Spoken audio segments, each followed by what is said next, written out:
Ok, bienvenue à tous, c'est sur le podcast Sport Santé Nutrition. Je m'appelle Médéric, je suis coach sportif et tous les dimanches je te permets de te remettre en forme et de te transformer physiquement grâce au sport et à la nutrition tout en prenant soin de ta santé. Et aujourd'hui justement on va avoir un épisode nutrition car je te partage souvent mes conseils pour faire des meilleurs choix alimentaires et pour pouvoir avoir une nutrition qui est au service de ton style de vie et de tes objectifs. Mais une fois qu'on a décidé de ce qu'on allait mettre dans nos assiettes, eh bien il faut bien aller faire ses courses. Et là quand on arrive aux courses, c'est un peu toujours compliqué car il y a souvent des dizaines de marques identiques pour un même produit avec souvent autant de marques que de prix différents. Donc c'est souvent un choix compliqué qu'on a à faire et entre se faire plaisir et faire attention à son portefeuille, c'est pas forcément évident de faire des bons choix. Et en plus de ça, souvent on met le prix, on fait le choix de mettre le prix dans un produit et la qualité n'est pas forcément au rendez-vous. C'est pour ça que les producteurs ont eu l'idée des labels pour aiguiller nos choix alimentaires. Mais est-ce que ces labels sont-ils fiables? Est-ce qu'il faut leur faire confiance? C'est ce que tu vas découvrir dans cet épisode. Premièrement, avant que je te parle des labels, il faut vraiment que je te parle de quelques préambules qui sont nécessaires, je pense, à la bonne compréhension de cet épisode. Est-ce que un label, c'est forcément gage de qualité? Non, parce que comme tu vas le voir dans cet épisode, certains labels sont plus marketing qu'une réelle volonté de faire des bons produits respectueux du savoir-faire et de l'environnement, et aussi des goûts du produit bien entendu. Mais évidemment, un produit non labellisé peut être de très haute qualité. Pour preuve, si tu vas chez un producteur près de chez toi, bien souvent les produits qu'on te propose, ils sont pas labellisés et pourtant ils sont souvent de très bonne qualité. Pourquoi?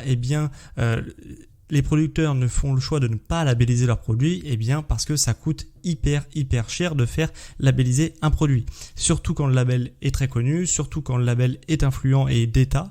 Je reviendrai par la suite. Mais sache que ça coûte vraiment très cher. En fonction des labels, on peut avoir quelques centaines d'euros si tu as une toute petite exploitation pour pouvoir utiliser le label pendant 1 an, et ça peut aller à plusieurs dizaines de milliers d'euros par an si tu es un gros producteur. Donc tu te rends compte que c'est très coûteux de faire labelliser un produit, et forcément si un petit producteur fait ça, fait des choses on va dire très bien, c'est-à-dire qu'il essaye d'utiliser le moins de pesticides possible, sans OGM, sans trucs, sans machin, ces producteurs-là vont pas avoir forcément les finances pour faire labelliser leurs produits, alors qu'ils font en réalité de très bons produits. Donc les labels, c'est une bonne source de confiance en fonction du label, on y reviendra plus tard, mais c'est pas forcément, s'il n'est pas labellisé, c'est pas forcément un mauvais produit. Première chose. Deuxième chose, c'est que un label ne veut pas forcément dire sain. Il y a des labels qui sont très bien, comme tu vas le voir, ils peuvent être très bien et faire des produits de qualité. Ces produits-là resteront quand même ultra transformés.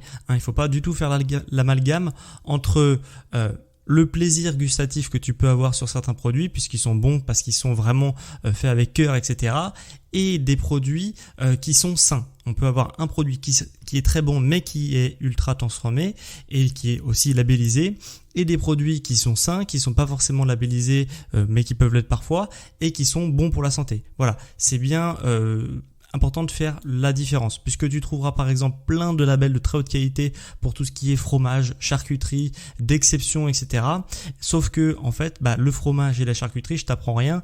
Tu peux en manger de temps en temps pour te faire plaisir si tu sais dans tes jours off, on va dire, mais c'est des produits qui sont ultra transformés, qui sont mauvais de manière générale pour la santé et qui sont là uniquement pour te procurer du plaisir que tu peux avoir parfois sur quelques exceptions dans la semaine, mais ça doit en aucun cas être ta nutrition. Et ça, attention, parce que les marques le savent très bien. Maintenant, on a des céréales très connues comme les Miel Pops et des trucs comme ça, ou qui sont avec des labels, notamment les labels bio, et les marques jouent dessus pour dire on est labellisé, c'est des bons produits qu'on propose. Non, ça reste des produits très transformés qui sont catastrophiques pour la santé de tes organes, notamment du pancréas sur les céréales par exemple.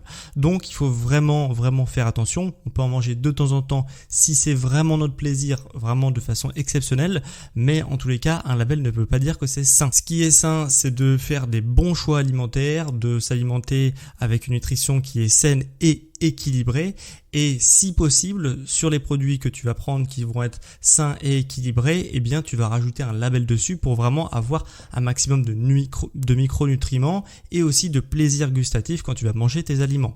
Mais c'est bien dans cet ordre-là qu'il faut prendre les choses, c'est-à-dire d'abord avoir une nutrition saine et équilibrée et ensuite, si c'est possible, faire des meilleurs choix alimentaires en termes d'aliments pour que les aliments que tu choisisses te procurent un maximum de micronutriments et de plaisir gustatif. Donc voilà, maintenant que j'ai fait mon petit préambule un peu obligatoire, je vais te parler des labels et comment déjà sont créés les labels.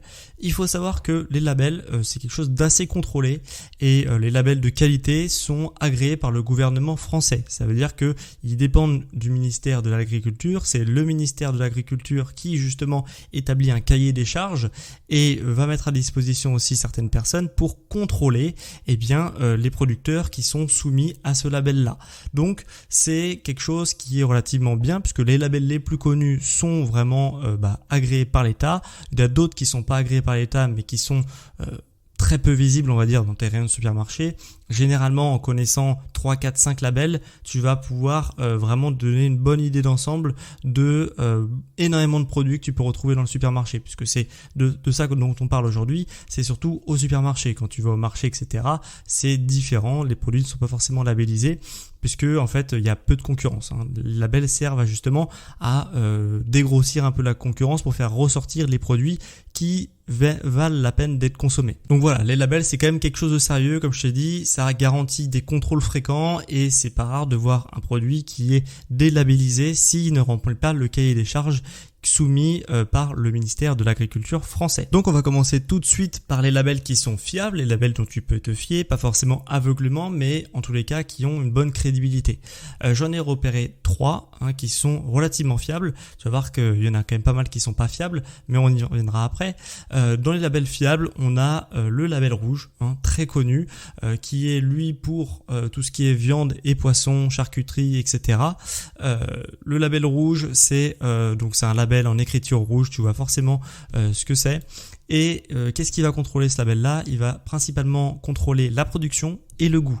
Et c'est vraiment quelque chose de très bien puisque en fait, en contrôlant à la fois le goût et la production, on s'assure vraiment d'une très très haute qualité des produits puisque généralement quand le goût n'est pas au rendez-vous, c'est parce que la production n'est pas au rendez-vous et inversement. Donc en contrôlant les deux, ça t'assure quand même d'avoir une certaine qualité sur tes produits. Et d'ailleurs, si tu as déjà goûté un produit, je pense que oui, label rouge, on a quand même une qualité différente par rapport à un produit qui n'est pas labellisé vraiment basique de supermarché. Donc c'est quand même un label qui est plutôt fiable. En deuxième label plutôt fiable, on a le label AOP. Donc c'est un macaron rouge avec des écritures jaunes également, à ne pas confondre avec d'autres labels que je reviendrai par la suite. Mais le label AOP, donc appellation d'origine protégée, c'est vraiment un produit qui garantit que ton produit est fait avec des méthodes traditionnelles. Donc généralement ça concerne des produits régionaux, ok, donc des produits qui vont être très très marqués régionalement. Par exemple, si on fait du jambon de Vendée par exemple, ça va t'assurer que le jambon de Vendée est fait avec des méthodes traditionnelles vendéennes, vraiment voilà avec une viande qui vient de Vendée, etc., comme on pouvait le faire dans le temps. Donc vraiment faire attention au label AOP et pas AOC, etc., c'est très important. Mais en tout cas, c'est un très bon label qui t'assure le fait que ton produit est fait dans les méthodes traditionnelles. Et en troisième label plutôt fiable, on a le label AB, donc agriculture biologique. Tu le connais forcément celui-là, c'est un carré vert avec marqué AB en écriture blanche. Donc à ne pas confondre par contre avec le label Eurofeuille, qui est lui un carré vert avec une feuille avec des petites étoiles, donc c'est le logo européen, on y reviendra par la suite. Mais voilà, c'est un très bon label puisque généralement dans ce produit-là, tu as un cahier des charges qui est quand même assez strict sur pas utiliser beaucoup de pesticides, voire quasiment pas, pas d'engrais de synthèse, pas d'OGM, pas d'additifs ou peu d'additifs. Je crois qu'il y a une 50aine d'additifs autorisés pour justement naturels qui sont justement pour traiter le produit et pour l'améliorer et le corriger s'il faut. Mais en tous les cas, voilà, ça t'assure quand même pas mal de choses. Donc le label A, B est vraiment très bon sur beaucoup d'aspects. Il y a encore quelques petits défauts, mais c'est quand même un label qui reste fiable. Donc maintenant qu'on a vu les 3 labels qui sont relativement fiables, on va aller vers les labels qui sont un peu moins fiables, qui ont beaucoup de, on va dire, de facteurs limitants sur la confiance que peut apporter leur label. Dans les labels du coup peu fiables, on a tout d'abord le logo viande française. Donc ça peut être plein de déclinaisons possibles, mais en gros c'est viande française avec soit un petit cochon, soit un petit bœuf avec un drapeau bleu, blanc, rouge derrière. Alors il est peu fiable, pourquoi ? Parce que en fait il est fiable pour la traçabilité, hein, donc comme le logo l'indique, la viande va vraiment venir de France quand tu as ce logo là. Par contre, il n'y a rien sur la qualité. Donc tu peux très bien avoir des poulets d'élevage intensifs, des cochons d'élevage intensif, vraiment faits dans des conditions catastrophiques et qui vont avoir ce label-là. Donc c'est bien pour la traçabilité. Par contre, sur la qualité du produit, il n'y a aucune certitude avec ce type de label-là.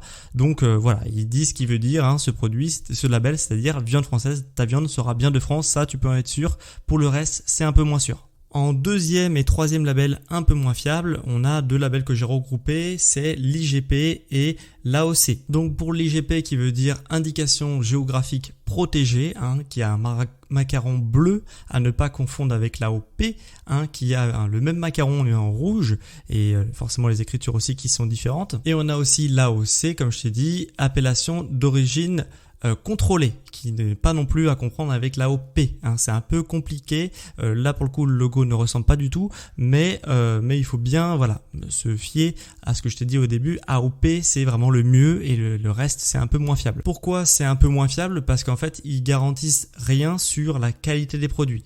En fait ils garantissent que une étape du processus de fabrication est bien faite dans la zone géographique concernée. Donc si je reprends mon exemple du jambon de Vendée, par exemple ta viande peut venir de Normandie et il suffit que tu emballes le produit en Vendée et tu peux mettre jambon de Vendée. Tu te rends bien compte que c'est un problème puisque du coup en fait tu peux faire toutes tes étapes du processus de transformation de manière délocalisée, d'emballer tes produits en Vendée et de faire croire aux gens qu'en fait c'est un réel jambon de Vendée. Tu te rends bien compte que c'est un peu problématique et c'est le cas pour l'IGP et l'AOC qui n'ont pas du tout les mêmes limites sur d'autres facteurs, mais en tout cas qui ont ce facteur limitant et du coup c'est quand même problématique quand on veut s'assurer de la qualité d'un produit. C'est quand même bien d'avoir des méthodes de fabrication traditionnelles comme peut protéger l'AOP. Donc c'est pour ça que ces 2 labels sont quand même beaucoup moins fiables que l'AOP. Donc à prendre avec des pincettes, ça veut pas dire que tu peux pas retrouver d'excellents produits sous ces 2 appellations, donc IGP et AOC, mais en tout cas c'est pas un label avec qui tu dois avoir une entière confiance. Et le 4e label que j'ai envie de te mettre dans la catégorie des peu fiables, et j'aurais presque pu le mettre dans la catégorie des pas du tout fiables, c'est l'Eurofeuille. L'Eurofeuille c'est quoi ? C'est la version AB, agriculture biologique, mais version européenne. Donc vraiment à bien distinguer, comme je te l'ai dit tout à l'heure, c'est le carré vert avec une feuille sous forme d'étoile, ok. Donc ce label-là, pourquoi il est peu fiable ? Parce que dans les faits, c'est un label bio, donc ça protège de pas mal de choses, donc c'est plutôt pas mal, tu vas me dire. Mais en fait, ce label, il est tellement permissif que tu peux quand même avoir des pesticides dans ton produit, tu peux quand même avoir un peu d'OGM dans ton produit. Et comme souvent avec l'Europe, hein, c'est assez difficile d'harmoniser les choses. Donc il y a des pays qui vont jouer le jeu de faire vraiment un produit bio et d'autres pas du tout. Et pour le coup, ils vont être mis sur les étals avec les 2 logos identiques, hein, puisque c'est une harmonisation européenne, sauf qu'en fait, il y a certains produits qui jouent le jeu et pas d'autres. Donc c'est très compliqué, comme le label laisse passer pas mal de choses, eh bien on peut pas être sûr de la qualité du label Eurofeuille, donc le label bio européen. Et donc en 3e et avant-dernière catégorie, si je puis dire, on a les labels pas fiables du tout. Dans cette catégorie, on a les fameux produits de l'année et saveurs de l'année. Donc en fait, je me suis rendu compte que ces 2 labels n'étaient même pas des labels à proprement parler, hein. C'est vraiment vraiment des labels, on va dire marketing. Ils ne contrôlent rien du tout. C'est juste un petit questionnaire qui est envoyé à un panel de consommateurs qui n'est même pas trié sur le volet, le panel de consommateur. Donc en fait, c'est vraiment l'entreprise qui paye a le droit d'utiliser ce type de label, donc produit de l'année ou saveur de l'année. Ça permet justement de faire croire aux consommateurs que c'est des produits phares, etc., que c'est des super produits, mais en réalité, c'est vraiment juste un coup de pub que se donne la marque. En deuxième catégorie, on a aussi les médailles pour les vins. Ok. Alors moi j'ai découvert un univers justement en travaillant sur ce podcast parce que moi j'étais persuadé que les médailles sur les vins c'était en effet des vins qui étaient vraiment sortis du lot à un concours. Hein. Tu vois forcément de quoi je parle, les petites médailles sur les vins, médailles de Paris, etc. Machin truc, d'or, d'argent, de bronze. Sauf qu'en fait il faut savoir que dans ces concours de vins, il y a jusqu'à 33% des vins qui peuvent être médaillés. Donc ça veut dire qu'en fait, si par exemple il y a 120 qui concourent dans le concours de Paris, je vais dire une bêtise, hein, mais vraiment voilà, c'est pour t'imaginer un peu le truc. C'est-à-dire qu'il y a 120, eh bien il y en a 33 dans ces 120 qui vont pouvoir être médaillés. Donc ça va faire beaucoup de médailles d'or, beaucoup de médailles d'argent, beaucoup de médailles de bronze. Donc en fait, ces labels-là, ils sont pas fiables du tout puisque en fait le produit qui sort médaille d'or, en fait il y a peut-être 15 médailles d'or qui l'ont eu également sur le même concours de la même année. Donc forcément, ça pose un problème parce qu'en fait ça t'assure uniquement que ton vin a été sélectionné dans les 33% des meilleurs vins qui ont été proposés durant ce concours-là. Donc en fait, ça te donne pas forcément la garantie que ton produit est vraiment un produit d'exception. Donc voilà, la prochaine fois que tu choisis du vin, ne te fais pas avoir forcément par les médailles que peut avoir certains vins. Troisième catégorie, alors ça, il faut vraiment faire attention, il faut vraiment avoir un petit peu l'œil, c'est-à-dire que en fait, les labels qui sont pas fiables du tout, c'est les labels qui ont été créés par des marques. Ok, souvent c'est la marque qui vend le produit qui a créé le label pour se le décerner à son produit. Donc c'est un mécanisme assez complexe, hein, mais en gros, dis-toi que ça, je pourrais pas te faire un listing des bons labels créés par les marques ou pas, parce qu'en fait généralement c'est des très mauvais labels, mais on peut pas trop les reconnaître. La seule manière en fait de les reconnaître, c'est que quand tu vois qu'il y a un label que tu ne reconnais pas, que tu as jamais vu, eh bien souvent c'est un label qui ne vaut rien, puisqu'en fait il a été créé par la marque en question pour faire ressortir son produit dans les étalages. Donc ne te fais pas avoir par ce type de label. S'il y a un label que tu connais pas, c'est certainement parce qu'il ne vaut pas grand chose, et en tout cas il ne dépend pas du ministère de l'Agriculture, donc il ne garantit pas des contrôles qu'il y a aussi chez les producteurs, et forcément le cahier des charges est aussi beaucoup plus réduit. Donc ne te fais pas avoir par des pseudo-labels que tu ne reconnaîtrais pas. De toute façon, si tu veux avoir une bonne idée des labels les plus courants qui sont bons ou pas bons, il y aura un petit PDF à la fin de cet épisode que tu pourras récupérer pour justement t'imaginer un petit peu tous les labels dont je viens de te parler, parce que c'est pas forcément aussi facile de reconnaître les logos quand je te dis label rouge, etc. Bon, tu dois peut-être voir, mais les autres labels, ça sera peut-être un peu plus complexe. Donc tout sera remis dans un PDF, comme ça tu auras des petites images avec qu'est-ce que vaut certains labels. Et donc je viens de te lister parmi les labels les plus courants, ceux qui étaient fiables, peu fiables et pas du tout fiables. Maintenant je vais passer à une autre catégorie un petit peu hors sujet, deux autres catégories d'ailleurs, puisque j'avais encore deux choses à te parler sur ce sujet des labels. Chose très importante pour les produits qui ne viennent pas de France, qui ne peuvent pas être produits en France. Par exemple, je pense au café.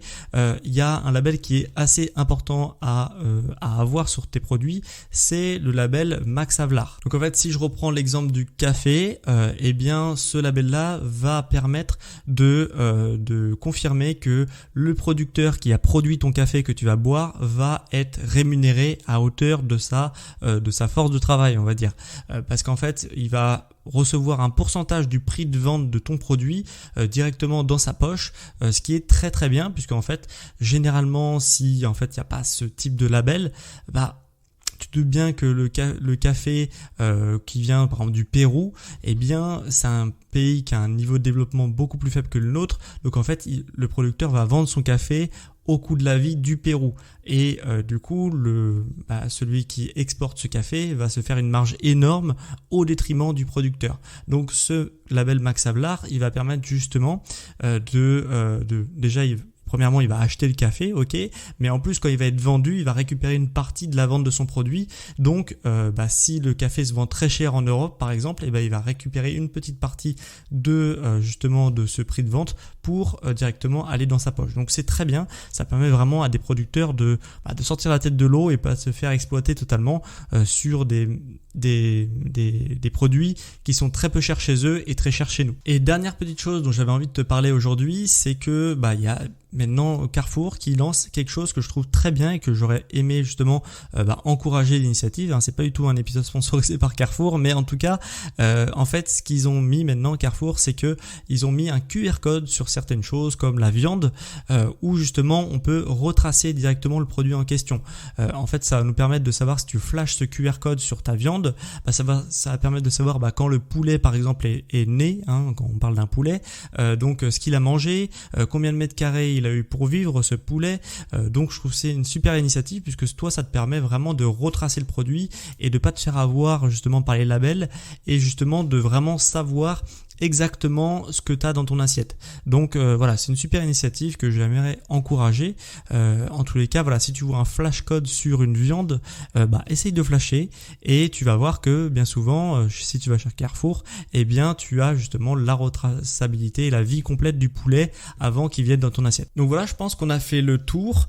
Si tu veux voir les labels en question, leurs points forts, leurs points faibles, etc., tout est mis dans un PDF. Tu peux le récupérer via le lien en description de cet épisode et tu auras vraiment tous les labels pour vraiment faire des meilleurs choix alimentaires pendant que tu fais tes courses. Donc si je fais le récap un peu de cet épisode, on aura vu que le label c'est pas forcément un gage de qualité. Il y a d'excellents produits qui ont des labels et des très bons produits aussi qui ont des labels, mais en tout cas le label ne veut rien dire dans l'absolu, bien que certains labels sont quand même dignes de confiance.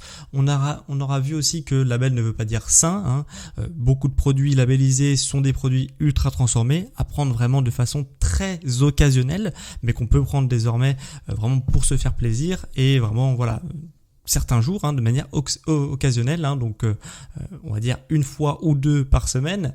On a vu aussi comment étaient créés les labels, on aura vu que ça dépendait du gouvernement français. Je t'ai fait aussi une listing des labels du plus fiable au moins fiable et on aura vu également les initiatives et comment choisir un produit qui vient de l'autre bout du monde. Donc j'espère que cet épisode t'a plu. Si ça t'a plu, comme d'habitude, 5 étoiles sur Apple Podcast, 5 étoiles sur Spotify, c'est un moyen que tu as pour me remercier pour mon travail et pour m'encourager et faire découvrir l'émission à toujours plus de monde. Et sache que tu peux aussi écrire un avis si tu m'écoutes depuis Apple Podcast pour écrire un avis de ce que tu penses de l'émission. Si tu m'écoutes depuis Spotify, tu peux aussi répondre à la question de la semaine qui m'intéresse fortement puisqu'elle est liée directement au sujet du jour.